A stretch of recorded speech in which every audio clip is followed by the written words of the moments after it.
What is going on, guys? We are back. It is another episode of the House of the Dragon recap show on the Talkin TV podcast. I am here with Eli Holicky once again, as well as a couple of guest hosts that are kind of circling around in the background. We're all with friends here, is the point. Eli, episode 2. So we had a slight kerfluffle because I was looking over. HBO did not have the name of this episode. None of the websites, Wikipedia. The name of this episode is currently unknown right now. So I have titled it Brothers in Arms. So I just wanted your thoughts before we got into the episode. No, I love it. I think that's very poetic. 2 thumbs up from me. Yeah, all right. Sounds good. And with that being said, people, we are here to talk about season 2, episode 2 of House of the Dragon, Brothers in Arms. Stay tuned.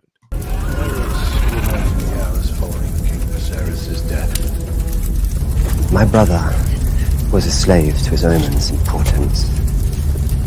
Anything to make his feckless reign appear to have purpose. What are we going to do about it? Did you really think that you could just fly about the realm, trying to steal my brother's throne? Beasts and make us kings. Dragons did. All right, guys. Season 2, episode 2, Brothers in Arms. I mean, damn, there's a lot to break down. There's a lot to break down here. I mean, we have, in a strange way, kind of a repeat of what happened last week. We've got another big fallout from a pretty major death that happened at the end of last episode. There's some more intrigue, but the way that I kind of categorize this is I kind of categorize this as just character building. That's what this is, Rear. I don't know why I took such a long build up with that. That's simply purely what this is. Eli, No, your initial thoughts on this? I honestly thought this episode was a significant step up from last week. I thought just between the character dynamics, just in terms of the acting performances too, I thought was a very large improvement. We're really moving forward with the war. I obviously, like we said, lines have been crossed. I don't really think we can go back from either side. And it was kind of nice to see the different parallels between the two sides with Aegon and Rhaenyra, and kind of seeing them all kind of grapple with keeping support in their own quarters when it comes to the war. And it was, they both obviously kind of had a bit of a betrayal moment, right, with Aegon and Otto and Rhaenyra and Daemon. And they're both kind of, I really liked how it kind of lined up their arcs this way. It was very cool. Yeah. Definitely. And for anybody who's actually watching this and is wondering what's going on in the background, Eli just has a bunch of random kids just in the background that just will never stop when it comes to just messing around. So just so that everybody understands that. Yeah. My thoughts on this episode, man, this is a good fucking episode. This is a really, really, really good fucking episode. It was just everything. It's kind of crazy because I was totally expecting more of the dragon action, especially after kind of the setup, because after the first episode they always give you the trailer for what's going to happen for the rest of the season, and now it's no, this was much more so another calm character building. I'm really impressed, honestly, despite kind of the promise of action, how much character building is going on here. It's actually really, really impressive. I love the interactions between all of the characters in this. It starts off as a significantly green-centered episode, but we get a lot of good black section as well. The moment between Rhaenyra and Daemon at the beginning, I thought was a particular highlight, and really just all the other little moments too. Jason Bayla, what's it called? Rhaenyra and Bayla, honestly, Corlys and Rhaenys. Some interactions as well from the new characters. We get the introduction of another one of the dragons in this episode, Alan's brother Adam of Hull, and we get a little tease as far as what's going to happen there. It probably one of my favorite scenes of the episode. Obviously, the moments between Otto and Alicent Hightower are always incredible, but then of course this episode begins the Kristen Cole Aegon relationship as well. And famously we get another big sequence and a direct fallout from the blood and cheese moment last episode. Will, get out of here. And for the blood and cheese moment from last week, as well as some added scenes as well, some more added sequences. What we love about House of the Dragon is that they're taking fire and blood, but they're adding more to it as well. And of course, the major event that ended this, that being the duel of the twins. Honestly, I mean, it was everything we were hoping for, and it was just absolutely perfect. So Eli, first and foremost, obviously we're going to kind of break down the plot of this episode, but first and foremost, just I want to know what your favorite character moment and interaction in this episode was, and why you thought it was the most impactful. Oh gosh, honestly, that's a pretty difficult decision, which I guess is a good thing because we really got rewarded with a lot of really good character moments. If I had to guess, I think Otto Hightower was a pretty big standout for me this episode. I think we really kind of saw how cold he was in terms of just his decision making, where it's just he's almost without emotion when it comes to doing the things that he does and trying to basically control the kingdom. Obviously, Aegon isn't really let's face it, he's not really the smartest guy ever in the room, and so Otto, I can kind of almost understand Otto's frustration, where it's obviously characters want one thing, but I think really when his anger really came out with Aegon was probably my favorite moment, at least with their dynamic, and obviously leading to Aegon, dismissing him as the Hand. I think is going to have some huge lasting consequences on the rest of the story. So Well, that's a big moment, obviously, from the narrative, specifically this section of Fire and Blood, is famously Aegon becoming very dissatisfied with Otto Hightower's more tactile approach to the role of Hand as the King, and then obviously replaces him with Kristen Cole, who is somebody who's much more so of a lackey, somebody who's much more willing to do Aegon's bidding, rather than take the smart approach. So yeah, and so the fact that we kind of got that moment in episode 2 is kind of cool. It means that they're continuing with the breakneck pace as far as moving forward with the story. They are what's it called? They're not kind of wavering or wasting time. They're introducing new characters and still going along at a pace that's necessary as far as setting up, especially when it comes to the new characters. But as far as the overarching kind of story and episode itself, I think, yeah, it's doing exactly what it needs to do. Like I said, there's a lot of setup that happens in this. Yeah, that just happened. Oh man, I love how this stream is going. So obviously, the big moment that kind of kicks this off, right? The big funeral procession that results, we see the direct fallout from Jaehaerys' death in the last episode. Aegon kind of freaking out. And you get kind of, Otto once again just autoing, where it's like we have to lay our plans out. We have to make sure that we use this to our advantage with the commoners. We have to make sure that they are on our side, that this can be blamed on Rhaenyra as a political maneuver, and that everything that will proceed from here will directly benefit us. And then obviously we cut over to Dragonstone. We have Rhaenyra kind of taking the innocent stand, because again, unlike what happened in Fire and Blood, you've got Rhaenyra completely in surprise. She was not aware that Daemon did this. Of course, she finds out later on, because it's pretty obvious. Because the only thing that's worse than Daemon making plans in a room is Daemon not saying anything in a room. That's kind of horrifying, honestly. And yeah, so kind of just that initial opening sequence. What were your thoughts on that? Honestly, I think it was very in character for both. I mean, obviously, Rhaenyra had nothing to do with the events that happened last episode, and obviously the betrayal. I really do how convincing Daemon seemed in his kind of denial of him giving the order, which obviously we know he did. And I mean, Rhaenyra really knows him at this point, and I think just the acting, the betrayal that you could really hear in her voice. It was honestly a great moment, and kind of very similar to Aegon and Otto. Just don't mind that. We see just that there's just there's I think a line that's been crossed, and I really don't think that they're ever really going to have that full trust of each other. And I mean, it was a very good argument. I mean, I really understood. I feel like you really understood the arguments of both sides. You know what's hilarious about everything that's going on behind Eli right now is the fact that it actually sort of is contributing to the spirit of this discussion, because of all the smoke in there, So it kind of works, guys. So in a way, keep doing that, But yeah, I couldn't agree more. And just from an acting standpoint, what made it's my favorite thing that kind of happens in David Fincher movies, which is that in Fincher movies, the thing that Fincher always has when it comes to his approach to different actors is that both actors have to be right in every scenario, because that's the only thing that's going to make the argument compelling. And that's exactly what made this compelling, because Rhaenyra is 100% right about everything. She knows that Daemon has been blatantly lying to her. She knows that Daemon is simply using her to further his own interests. But Damon is also right in the sense of he's right that Viserys ultimately was weak and ultimately did let people kind of walk all over him, and kind of in a way is not wrong in the sense of Rhaenyra, of Viserys declaring Rhaenyra his heir as a way to punish Damon as well, And so kind of that kind of leads to a fault. Will, get out of here. And that kind of does lead to kind of this irreparable rift between the two of them. They're still ultimately fighting for the same side, but they ultimately have different goals, and that leads to Daemon flying away on Caraxes, presumably to Harrenhal. I thought we were going to get Harrenhal in this episode, but apparently they're saving that for next episode.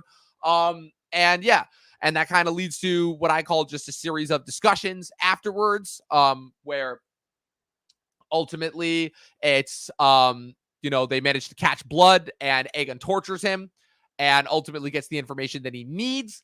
And then obviously, which leads to, them murdering all of the rat catchers. You also have the next introduction of one of the new characters. We met Alan of Hull last week, and now we meet his brother, Adam of Hull. Like I was talking about last week, and these two are rumored to be the bastard sons of Corlys Velaryon, which explains his connection to them. And what's it called? The important thing about Adam, as is hinted at later on in the episode, him and Alan have kind of like a playful relationship. You can tell which one's, one's more so the serious one, and the other one is more so the jokey comedic one. And the thing that's cool about Adam that's introduced in this episode is that, we see Sea Smoke flying around. As we were told, Sea Smoke's still flying around our Driftmark. And for those Fire and Blood fans, they know, Adam is going to become one of the dragon seeds. He's gonna board Sea Smoke, and he's going to become a very, very important player in the game going forward. So those kind of sequence of events, that kind of transpired right there, the introduction of Adam and all that. What are your thoughts on that? Yeah, obviously knowing, having read the book, Adam is definitely going to be someone very significant in terms of how the story progresses. I thought, honestly, he seems like a very interesting character. You hear about him in the book, obviously. Actually looking at him on the screen is a totally another thing. He's a little different than how I would imagine him, but I think it looks like it's going to be a very good actor for the role, and I'm very excited to see what happens. Yeah, Marcus, get out of there. No, couldn't agree more. It's I'm excited. I like how they're introducing the new characters. I really do, because we get Hugh again in this episode, Hugh Hammer, who we were introduced to last episode. We have Adam now, so that's two of the dragon seeds, and we get a third one as well, obviously, in the famous hanging of the rat catchers scene. We have the introduction of the third dragon seed, Ulf the White, obviously, who boards and rides Silverwing as well. So we have all of that kind of, laying the groundwork for, so there's a lot of that going on, obviously attributing as well to the fact that the episodes are kind of, pretty long for the most part. This one, last week's episode was, I believe, 65 minutes, and this episode is 72 minutes, I want to say. So we're getting into like the hour and a half episode long territory, because that's only 10 minutes shorter than the longest episode of last season, which is The Long Night, which clocked in at 82 minutes. And so obviously the next couple sequences that we have, Jason Baela conversing, kind of regarding each other about their parents. Baela being recruited by Rhaenyra in order to go and fly around. Oh my God. What's it called? Being recruited to fly around on, in order to patrol King's Landing. And, ultimately, shit, where was I going with this? Don't worry, I'll get back on track. And ultimately, the decision, or, probably one of the biggest parts of the second half of the episode, her, her discussion with Mysaria, ultimately, and kind of where that goes. So, what were your thoughts on, on Mysaria and her usage on this episode? It was pretty typical for what I came to expect for her. I mean, it makes sense that Rhaenyra would try and, okay, just keep moving the camera. It makes sense that Rhaenyra would try and get as many answers as she could out of her. Frankly, it's honestly, I really liked that she dug as deep as she did in terms of her past relationship with Daemon. I thought it was very emotional. I thought that was a huge difference between this week and last week's episode. Was you could really feel the emotion between a lot of the conversations and the characters, probably because just a lot of them are kind of at their breaking point, which makes for some really tense moments, which we kind of see them do some rash things. And I thought the conversation was very cool.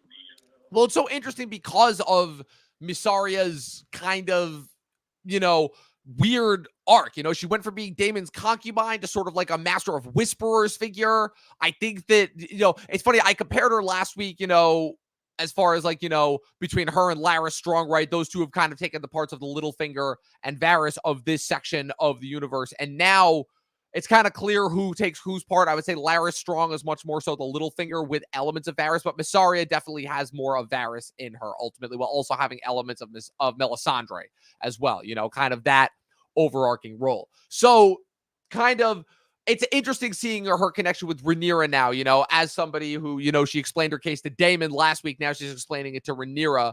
And Rhaenyra, if I had to guess, senses sort of a kinship in her, kind of understanding her position is, she's a survivor. She had to fight and claw for everything that she has. And ultimately kind of the position that she garnered was one that she was not going to give up. So ultimately kind of, even though that arc, I don't really see as, kind of fulfilled necessarily. I think it was kind of a brilliant bit of character kind of reworking that I thought was really good. And just as well, the Jason Bela and then the Bela and Rhaenyra scenes as well.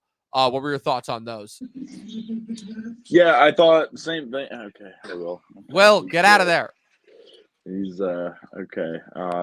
So Jason Bela, I thought also some pretty interesting moments.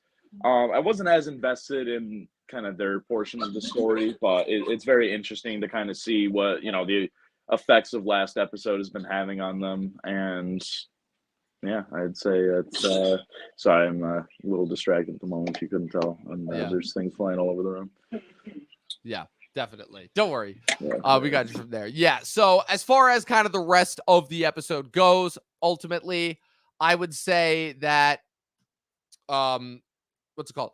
I would say that probably as far as Jason Bela go, I'm actually kind of, I don't know. It's weird because I feel like that's a scene that I should normally hate, but I actually really kind of do enjoy it. It's kind of heartwarming still seeing like those brief moments of innocence that are able to make it through, I'm particularly a fan of, the fact that it's like, they can both bond over like, oh, we both have trauma growing up, because the one had to grow up with Daemon as a father and the other one grew up with one father who he thought he had, and then his real father who was kind of always there, also kind of taking care of him and raising him. And so I like that conflict. And then also kind of, I asked for it last week and now I got it this week, much more of Aemond. Oh man, this was an Aemond episode to say the least. I mean, first with the older Madame that he kind of talked to last season when he was looking for Aegon to what's it called? To what was the other moment? Oh man, there was one other moment that to him finding the coin in the beginning. Ultimately, I thought that was really fascinating as well. But I don't know. I like spending these close little intimate moments with Aemond because he's such a fascinating, strange character. And I don't know. There's something about the way that like Ewan Mitchell portrays him, like just that sneer, but also that cold silence that just he's very, very intimidating to say the least. So yeah, like I said, the two big moments of Cat this episode though are kind of, we have another Otto blow up after Aegon's decision to hang all the rat catchers, like I said, where we also get the introduction of Ulf, and ultimately results in Aegon stripping Otto Hightower of his Hand of the King status and gifting it to Sir Criston Cole, who, as we know earlier, has dispatched Sir Eric. Now that I know which twin kind of serves which side now, Sir Eric to kill Rhaenyra, which of course results in Cole, gaining gaining the Hand of the King status. So he gets a nice little promotion there. Right as Rhaenyra frees Mysaria, Sir Eric arrives on Dragonstone, attempting to impersonate his brother. It gets almost far enough, at least into the chambers of Rhaenyra as she's attempting to go to bed.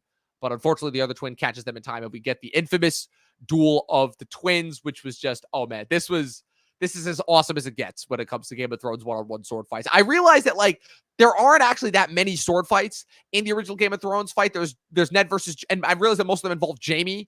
There's Ned versus Jaime in the first season. Then there's Jaime versus Brienne. Jon Snow's got a couple good ones that get in there, but there really aren't as many good sword fights. as time goes on ultimately. And so so I knew that we were getting Duel of the Twins in this episode, and honestly, it was everything that we wanted. It's in the title. It's kind of like, this theme of like, one can't survive without the other. It's a little Harry Potter-esque, but it works ultimately. So, what's it called? With that being said, Eli, your thoughts on Duel of the Twins and Otto Hightower's Otto Hightower's ultimate dismissal? Yeah, I know. I heard you talked about Otto's kind of big blow up, which I thought was the highlight of the episode. Believe it or not the Battle of the Twins. But then again, obviously, I kind of knew that the battle was coming. It happened a little differently than it did in the books. You actually got a little more detail than what actually ended up happening. I really did like how it went, and you could kind of see the pain with both of them, and the very conflicting feelings they had. That they both were so torn between the allegiances of the two, the king and the queen, that basically it kind of drove them to the end. And obviously, I really liked how not Arik, but the other one, Sir Eric. Sir very Eric, not confusing names. No, not at all. I thought the ending was very fitting for the both of them, even though they never really got a whole lot of screen time. They definitely each had their own pretty unique arcs that both kind of came together in the end in a really cool and, in my opinion, satisfying way.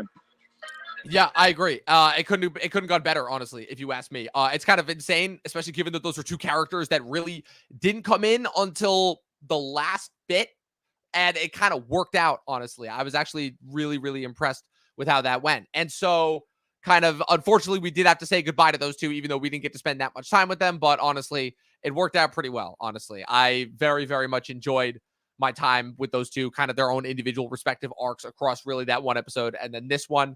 And now, ultimately, the twins are no more. It kind of did work out, honestly, because no matter, even if one twin did survive, I never would have trusted that it was the good one, So it's kind of fitting that they both had to die in that sense. And then ultimately, it ends with what's it called?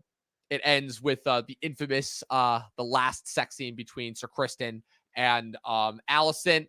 What's it called? Before we kind of end with that scene, I did just want to give a couple of shout outs to some really good performances in this episode.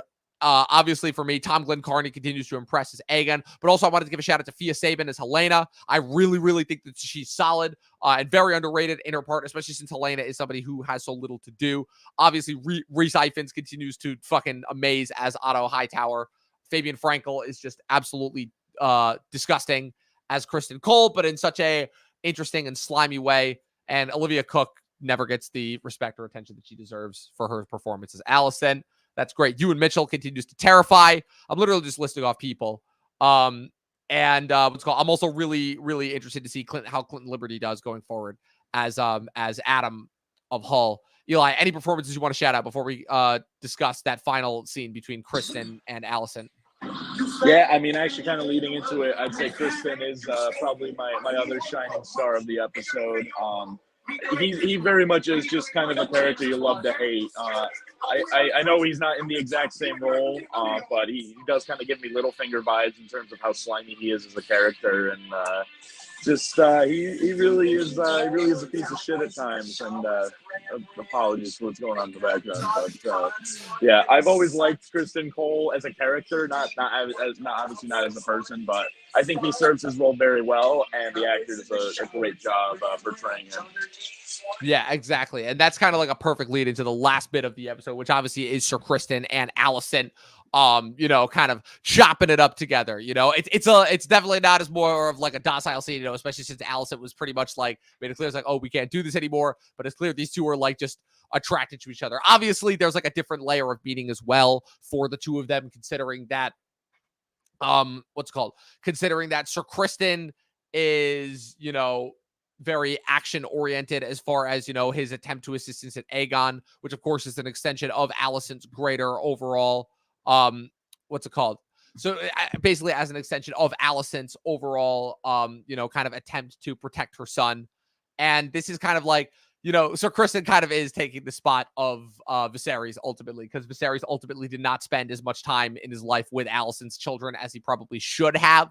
So kind of Sir Kristen as that surrogate father role, it makes sense that, Alicent would end up, shacking up with him. So really, I mean, it's just an excuse for them to put in more sex scenes, but honestly, it kind of is impactful as far as the story goes. So Eli, before we get out of here, before we wrap up tonight's episode and all the absolute lunacy that's happening behind you, For everybody that has been watching us on YouTube and Twitch, I'm so sorry that you guys have had to deal with it. Hopefully you were at the very least entertained.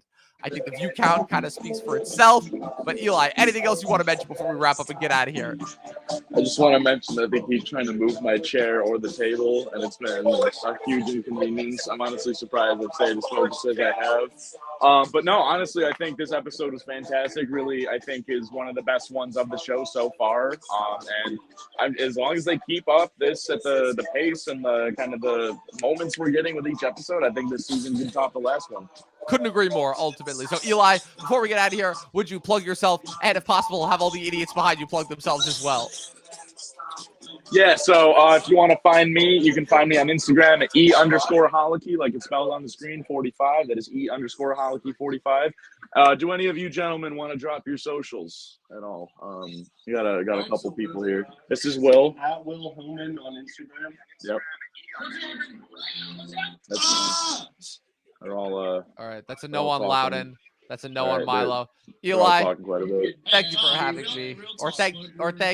Thanks for coming as well. I can't even speak as far as what's going on. People, we will be back next Sunday for the episode 3 recap for House of the Dragon. Like I said, we're going to keep this coming every week, but we'll be back first on Thursday for the recap of episode 5 of The Boys. Hopefully Eli will be in a quieter setting then. This has been one of the most interesting streams that I've ever been a part of. As far as myself, you guys can follow me with everything going on at Movie Nerd Reviews across all platforms, at Official Talkin TV Podcast across all platforms. Subscribe to us on YouTube. I wouldn't be surprised if we actually lost subscribers for this, but honestly, if we gained them, I also wouldn't be mad as well. Follow us on Twitch if you're not watching this already. This episode will be available on Spotify and Apple Podcasts tomorrow. And as always, people, 12 seasons in a short film and watch more fucking movies. We'll see you guys next week, or rather on Thursday. We'll see you guys on both for House of the Dragon and The Boys recaps. I was following King Viserys' death. My brother was a slave to his omens and portents. Anything to make his feckless reign appear to have purpose. What are we going to do about it? Did you really think